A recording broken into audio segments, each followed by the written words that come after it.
Assalamualaikum warahmatullahi wabarakatuh. Salam sejahtera bagi kita semua. Om Swastiastu, Namo Buddhaya, salam kebajikan. Perkenalkan, saya Siska Udilawati Eskom MDS, dosen tetap Program Studi Desain Komunikasi Visual, Fakultas Ilmu Komputer, Universitas Iksan Gorontalo. Video ini merupakan bagian dari pernyataan diri dosen dalam unjuk kerja Tridharma Perguruan Tinggi atau PDD UKTPT untuk sertifikasi dosen tahun 2026, khususnya pada aspek pelaksanaan pengajaran.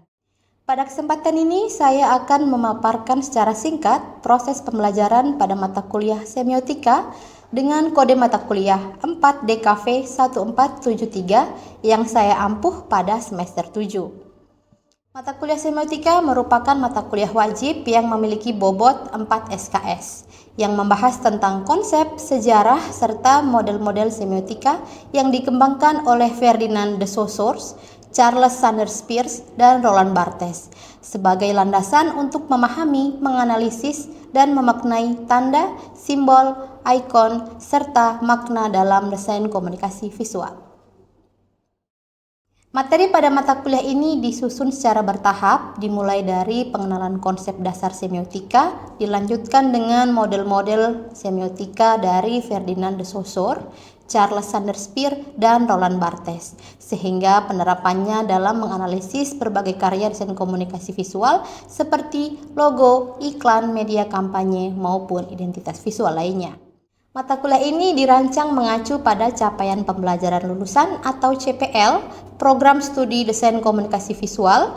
Oleh karena itu, setiap aktivitas pembelajaran disusun untuk mendukung ketercapaian kompetensi lulusan, yaitu memahami teori komunikasi visual, menyampaikan pesan secara efektif, serta mengenali karakteristik dan kebutuhan audiens yang beragam. Adapun capaian pembelajaran mata kuliah atau CPMK yang ingin dicapai adalah agar mahasiswa mampu menjelaskan konsep dan model-model dasar semiotika, menganalisis tanda dan makna pada karya desain komunikasi visual, penerapan teori semiotika dalam proses perancangan karya, mengevaluasi efektivitas komunikasi visual berdasarkan konteks sosial dan budaya, serta mempresentasikan hasil analisis secara argumentatif. Sesuai dengan CPMK tersebut, saya memilih cuplikan pembelajaran pertemuan kedua yang berfokus pada pencapaian sub CPMK pertama, yaitu kemampuan mahasiswa mengidentifikasi dan menjelaskan konsep signifier dan signified sebagai dasar analisis komunikasi visual. Proses pembelajaran dilakukan secara blended learning, yaitu melalui pembelajaran tatap muka yang dipadukan dengan pembelajaran daring menggunakan Learning Management System Universitas Iksan Gorontalo dan media digital lainnya, sehingga mahasiswa dapat mengakses materi, tugas, dan forum diskusi secara fleksibel.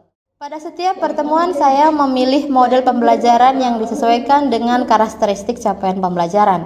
Misalnya, pada materi yang menekankan kemampuan analisis digunakan case-based learning, sedangkan pada materi yang menuntut eksplorasi konsep digunakan discovery learning.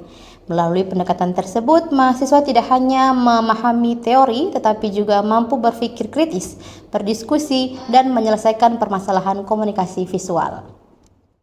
Seluruh proses pembelajaran tersebut dirancang berdasarkan pendekatan Outcome Based Education atau OB, sehingga setiap aktivitas pembelajaran, metode, dan penilaian diarahkan untuk memastikan ketercapaian CPMK yang telah ditetapkan. Untuk memastikan ketercapaian CPMK, penilaian dilakukan secara berkelanjutan melalui observasi aktivitas mahasiswa, tugas, dan laporan hasil analisis, presentasi, ujian tengah semester, dan ujian akhir semester.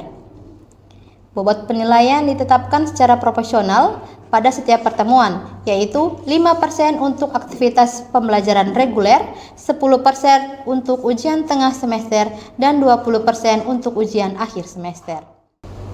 Sesuai dengan rencana pembelajaran semester yang telah ditetapkan. Aspek yang dinilai meliputi ketepatan pemahaman teori, kemampuan menganalisis, serta ketepatan penetapan konsep semiotika pada studi kasus desain komunikasi visual. Selanjutnya, Bapak Ibu akan menyaksikan cuplikan proses pembelajaran pada pertemuan kedua yang membahas tentang semiotika strukturalisme Ferdinand de Saussure, khususnya konsep signifier dan signified.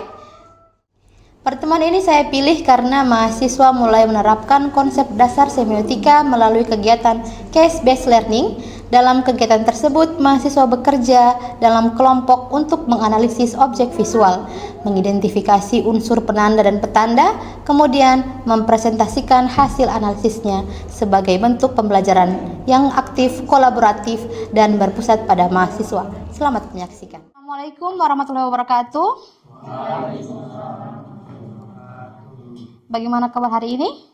Baik, alhamdulillah.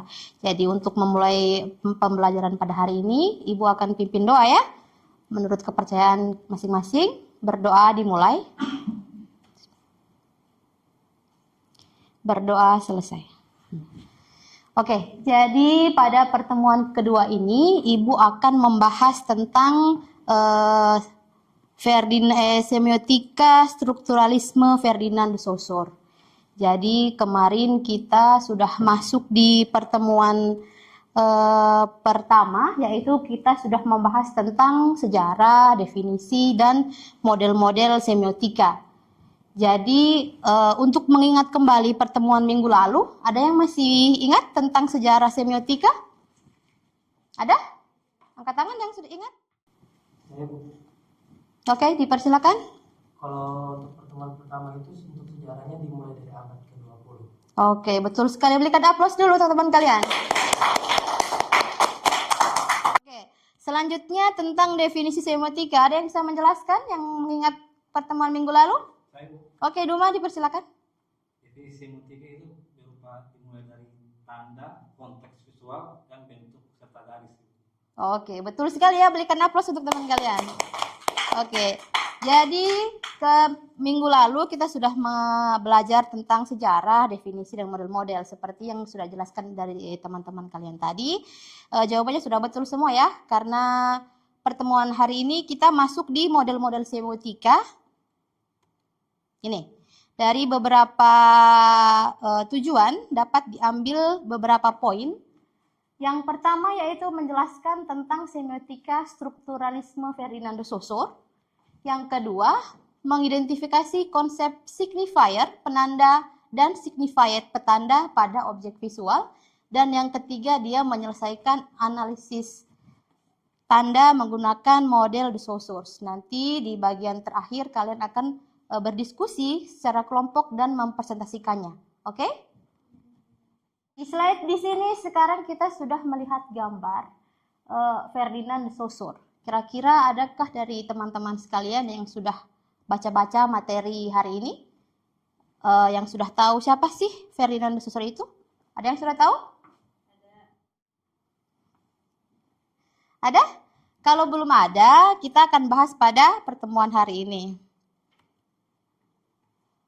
Oke, jadi Ferdinand de Saussure itu merupakan seorang ahli bahasa asal Swiss dari dari tahun 1857 sampai 1913.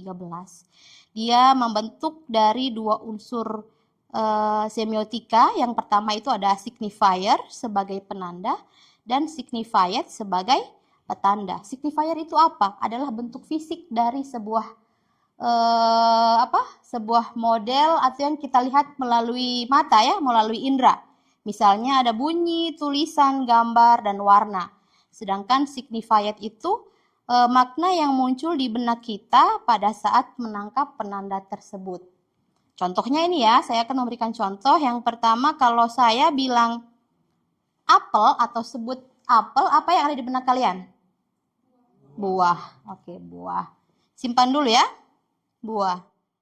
Kenapa penting dipelajari di DKV? Yang pertama, Saussure itu adalah sebuah ilmuwan pertama ya yang mempelajari atau menjelaskan tentang bagaimana sebuah bentuk.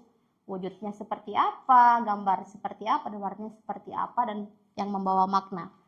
Kemudian cara pandangnya ini menjadi fondasi hampir semua dari teori semiotika visual yang berkembang setelahnya, termasuk pemikiran dari Roland Barthes yang akan kita pelajari pada pertemuan keempat. Nah ini adalah konsep dasar dari Ferdinand de Saussure, yaitu ada signifier dan ada signified. Kalau penanda itu atau signifier itu adalah bentuknya citra yang dapat ditangkap oleh indera. Dalam bahasa lisannya itu berupa rangkaian bunyi, konteks visual. Ini juga bisa merupakan bentuk garis, warna, tipografi, atau komposisi yang tampak oleh mata kita. Sedangkan petanda atau signifier itu adalah konsep atau gagasan mental. Atau bisa juga kita sebut tentang makna. Seperti yang saya tanya tadi, bentuk apel. Kalian jawabnya apel itu buah, kan? Nah, maka maknanya itu apa? Penandanya itu adalah sebuah apel. Sedangkan petanda adalah buah yang kalian pikirkan, begitu. Paham sampai di sini? Paham. Ada pertanyaan? Cukup ya, jelas ya sampai di sini ya. Kita lanjut pada 4 prinsip dasar dalam semiotika Saussure. Yang pertama ada arbitrer, ada konvensional, dan ada diferensial. Untuk prinsip arbitrer ini, itu adalah hubungan antara signifier dan signified bersifat mana suka atau tidak alamiah. Hubungan ini murni terbentuk dari kesepakatan sosial yang berkembang dalam suatu komunitas. Jadi contoh dari arbitrer itu sendiri, misalnya ada saya bilang binatang berkaki 4 yang menggonggong. Disebut? Anjing. Ya? Jangan keras-keras sebutnya ke ibu. Oke. Dalam bahasa Indonesia disebut anjing. Dalam bahasa Inggris? Dog. Bahasa Jepang? Bahasa Perancis? Oke? Belum tahu. Jadi, untuk penggunaan bahasa itulah yang disebut arbitrer. Disepakati secara tidak alamiah. Perbedaan-perbedaan bahasa di negara kita. Oke, sekarang Ibu akan menjelaskan prinsip yang kedua, yaitu yang konvensional. Ini disebutkan bahwa penanda dan petanda bersifat arbitrer, maka makna sebuah tanda hanya bisa dipahami jika sudah disepakati dan dikonvensikan oleh suatu komunitas atau bahasa atau budaya tertentu. Contohnya yaitu gestur tubuh jempol begini. Kalau dalam negara Indonesia artinya apa? Mantap, bagus, oke. Gitu ya. Jadi kalau dalam di negara timur itu akan berbeda maknanya lagi. Jangan kalian sebutkan di bagian timur ya, karena akan menafsirkan yang tidak bagus, artinya jelek begitu. Kalau di Indonesia mungkin bagus-bagus aja, mantap, oke, bagus, begitu kan? Nah, itulah perbedaan yang disebutkan prinsip konvensional. Kemudian prinsip diferensial, yaitu prinsip ini menyatakan bahwa makna sebuah tanda tidak muncul dari sifat bawaannya sendiri, melainkan perbedaan dengan tanda-tanda yang lain pada sistem yang sama. Kemudian ada lang dan parol. Di sini juga disebutkan bahwa Saussure membedakan 2 aspek dalam bahasa, yaitu ada lang dan ada parol. Bisa dibaca di slide ya. Untuk lang itu didefinisikan seperti bahasa yang bersifat sosial, abstrak, dan menjadi milik bersama, yaitu pada suatu komunitas. Lang juga itu termasuk adalah aturan, kosakata, dan bahasa yang telah disepakati bersama. Parol ini merupakan sebuah penerapan atau pemakaian bahasa secara individual dan konkret oleh penutur tertentu pada saat dan konteks tertentu. Kemudian selanjutnya kita masuk di metode analisis tanda dengan model Saussure. Jadi ini adalah beberapa cara atau metode untuk menganalisis tanda dengan model Saussure. Yang pertama, kita tentukan dulu objeknya apa, mengidentifikasi signifier, kemudian uji arbitrer dan uji sifat konvensional, kemudian uji secara diferensial, kemudian kita menentukan makna atau simpulan makna. Sudah jelas tadi ya, signifier apa, signified apa, arbitrer, konvensional, dan diferensial. Sudah paham kan? Paham. Kalau yang signifier apa tadi? secara visual. Kalau signifier maknanya. Kita masuk pada contoh analisis. Di sini ada gambar apa? Lampu merah. Untuk signifiernya apa?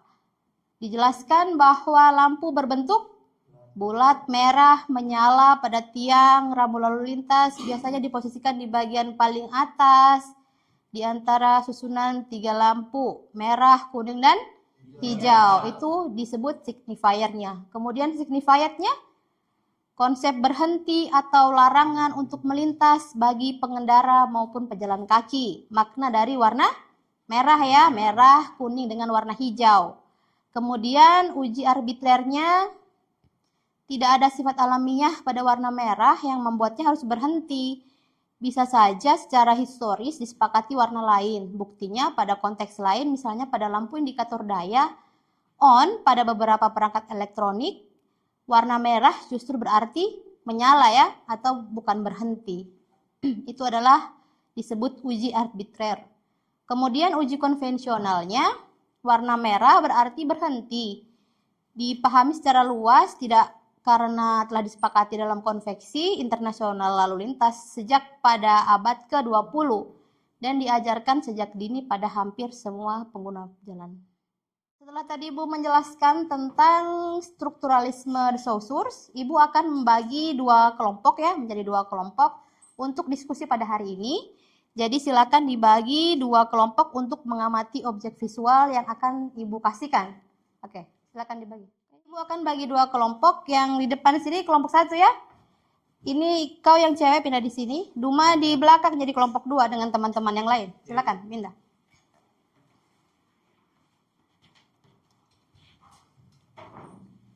Di belakang. Kelompok 1 dan kelompok 2. Nah, ini tugas analisis studi kasus. Perhatikan di depan. Sini tugas analisis kasusnya ada 2 gambar di atas. Yang pertama ada gambar dilarang merokok. Yang kedua gambar keranjang belanja pada e-commerce. Oke. Tugas kalian adalah menganalisis, kelompok 1 menganalisis gambar yang dilarang merokok, sedangkan kelompok 2 menganalisis tentang keranjang. Jadi nanti cari signifiernya apa, signifiednya apa, arbitrernya apa, konvensionalnya apa. Saya kasih waktu beberapa menit untuk berdiskusi. Setelah itu presentasikan di depan atau berdiri di tempat kalian. Kemudian nanti akan Ibu memberikan tanggapan apabila ada kekurangan dalam penjelasan kalian. Oke, silakan berdiskusi.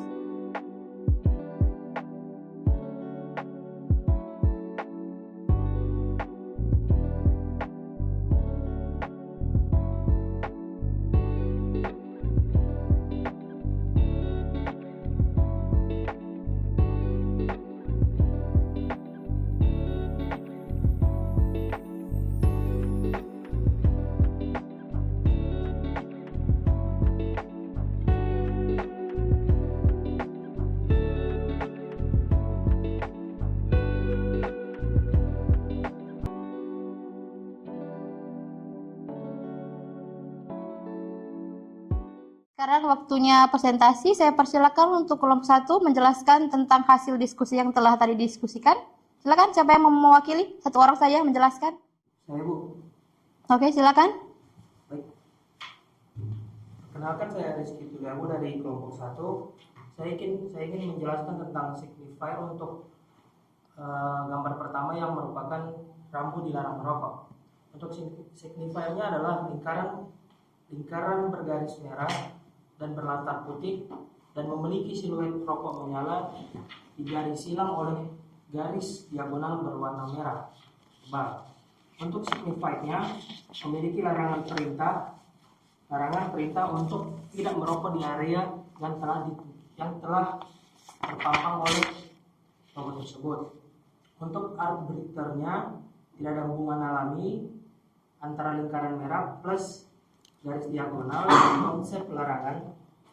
Bentuk ini bisa saja digantikan simbol lain, misalnya tanda silang atau warna berbeda, dan tetap bisa berfungsi sebagai larangan jika disepakati bersama.